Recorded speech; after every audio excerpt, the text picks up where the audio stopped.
бо чарівних мить.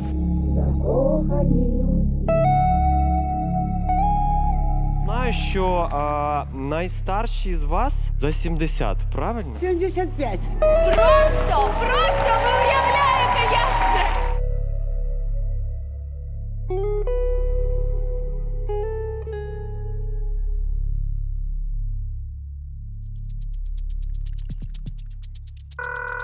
Того старого не будет, и отношений уже не будет, к сожалению.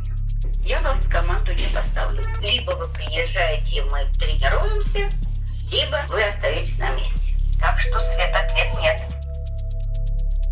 Можна флаг понести? Да. Special applauses for the nice ladies from Ukraine, from Kharkiv.